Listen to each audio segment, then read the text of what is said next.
જય સ્વામિનારાયણ મામી. જો અમદાવાદ થી મામી આવ્યા છે લગ્નમાં, ડીટલા ગયા હતા ત્યાંથી ચલાલા મળવા આવ્યા છે મારા બાને. જય સ્વામિનારાયણ. હા, ગમે ત્યારે અમદાવાદ થી ગમે ત્યારે આવે બાને મળ્યા વગર નો હાલે હો.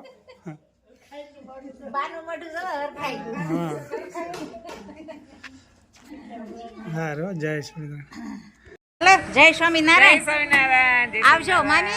જય સ્વામિનારાયણ. હું જાઉં છું, અમેરિકા જવું છે મારે. હે મામી આરે જાવશો એમ ને? હા તે જાવ મામી ને મૂકવા જવા પડે ને. સારું. હા, જય સ્વામિનારાયણ. જય સ્વામિનારાયણ.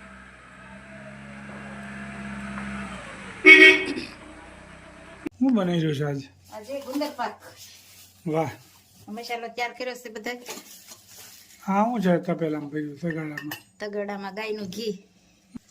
સરસ મજાનો ભાઈ ગુંદર પાક બની રહ્યો છે. આમાં થોડોક અડદનો લોટ નાખવાનો, થોડોક ભાખરીનો નાખવાનો. પેલા અડદનો શેકવાનો.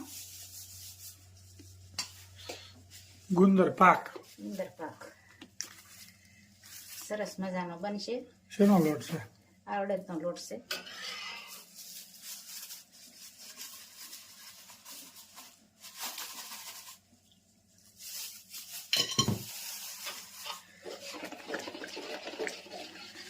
પછી આમાં ભાખરીનો હતમ ઉમેરશું.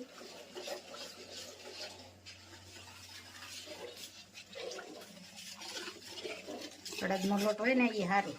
ચોખ્ખું ઘી, ગીર ગાયનું મસ્ત ઘી છે. First class. ઓહો, ધમાકેદાર. ધમાકેદાર ને ચમાકેદાર.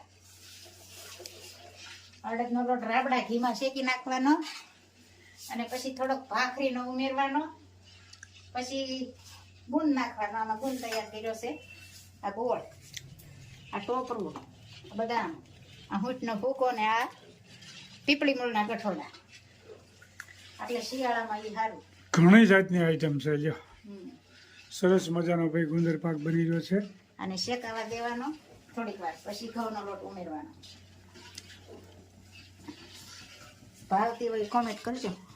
ગુંદર પાક હા, કોમેન્ટ તો બધાની હારી જ આવે છે. અને બધાનો ખૂબ ખૂબ આભાર. બધાને જય સ્વામિનારાયણ, જય શ્રી કૃષ્ણ, જય જીનેન્દ્ર, જય સિયારામ, હર હર ભોલે મહાદેવ ને જય જલારામ બાપા. જય જલારામ બાપા. રેખાબેન ચૂચક રોજ લખે અને સીમાબેન લખે જય સ્વામિનારાયણ, જય શ્રીયારામ. જય સ્વામિનારાયણ ને જય શ્રી રામ એમ લખે. જય શ્રી રામ. કોમેન્ટ દરરોજ હોય હો. હા, કોમેન્ટ ચંદ્રિકાબેન, સીમાબેન, ભારતીબેન ને આરતીબેન ને ચંદનબેન ને બધી બહેનો ખૂબ વિડીયા સરસ મજાના જોયે છે. બધી બહેનોનો ખૂબ ખૂબ આભાર. હા, બધાની કોમેન્ટ હોય સરસ મસ્ત મજાની. આમાં થોડો ગુંદર ઉમેરવાનો. બરોબર. ફૂલીને જાય દડા જેવો મસ્ત. બરોબર. તગડિયામાં થોડો નાખ્યા કરવાનો ગુંદર એમ ને? બધો ગુંદર છે કે લોટ હોત ભેગો છે? નહીં, ગુંદ હો. પછી આપણે થોડોક કાસો ગુંદ બનાવવાનો છે એટલે થોડોક વધારે ગળી નાખશે. સરસ મજાનો ભાઈ ગુંદર પાક બની રહ્યો છે. આ રીતે આમાં ઉમેરવાના અને બધા ફૂલી જાય. આ રીતે થોડુંક તગડિયામાં દાગી તો ફેરવવાના એટલે ગુંદર બધો કડક ગુંદર પાક તૈયાર થઈ ગયો છે. ખૂબ સરસ મજાનો. હવે આ ગોળ ઉમેરવાનો.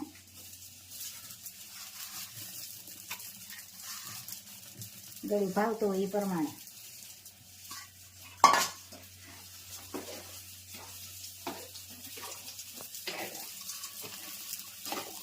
તગડિયો ભરાઈ ગયો આખો. ગોળ ગળી જાય ને. તગડિયો. આ ગોળ ગળી જાય ને પછી બધો મસાલો નાખવાનો. હજી તો ગળવાનો તો આમ છે કે નહીં આમાં? આની છે ને. બરોબર. પછી એવું લાગે ને તો ઘી હતમ ઉપર નાખવું પડે થોડું. બરોબર. એટલે લચપચતું થઈ જાય. સરસ મજાનો ભાઈ ગુંદર પાક તૈયાર થઈ જવા આવ્યો છે.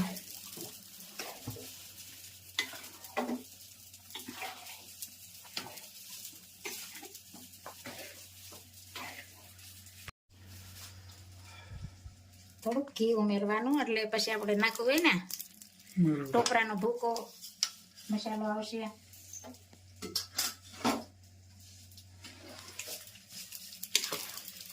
અને કોપરા હોય ને એટલે શોષી જાય ઘી. ગીર ગાયનું ઘી છે ભાઈ, દેશી ગીર ગાયનું ઘી. દેશી ગીર ગાયનું ઘી મસ્ત મજાનું હવે ટોપરો ઉમેરવાનું છે, બદામ.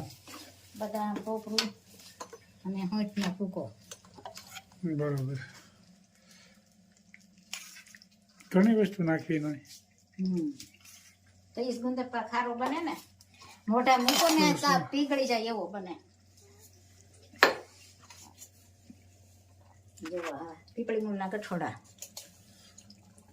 જેવું પીપળ. પીપળી મૂળના ગઠોડા. ઠીક. અને આ બદામ.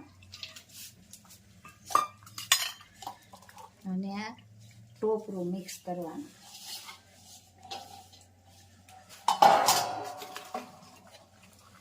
અને થોડીક વાર મિક્સ કરવાનું, પછી ત્રાસમાં અથવા થાળીમાં અથવા ચોકીમાં. સરસ મજાનો ભાઈ ગુંદર પાક બની રહ્યો છે, આપ જોઈ શકો છો. આ બધું મિક્સ થાય.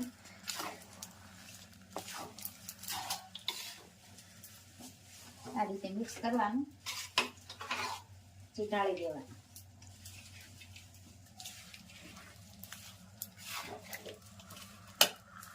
અને થોડું થોડું ઘી પણ ઉમેરવું પડે. ટોપરા હોય એટલે ઘી શોષી જાય.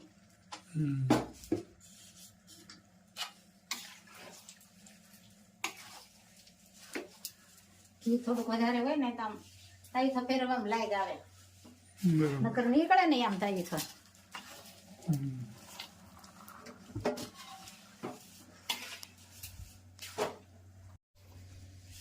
સરસ મજાનો તૈયાર થઈ ગયો છે. જામ પછી વાટકે દબાઈ દેવાનો એટલે ઉપર મસ્ત મજાનું ઘી જમાયું હોય એટલે સારું લાગે. ગુંદર પાક ભાઈ તૈયાર બની ગયો. પછી તાવીથી અહીંયા આમ સારી બધું કરી નાખવાનું. પછી પાડવાની, આ નાના મોટા જેવા કરવા હોય એ રીતે સરસ મજાનું તૈયાર થઈ ટુકડા ગયું. કરવાના આ રીતે.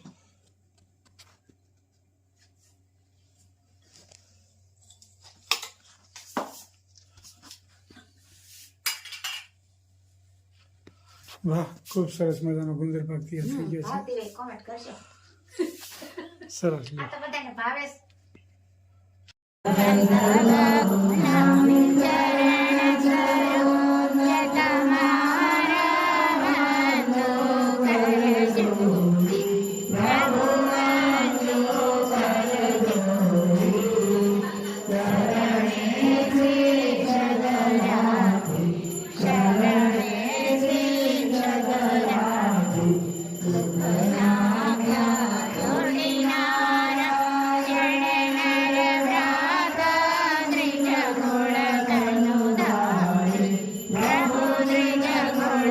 Thank you.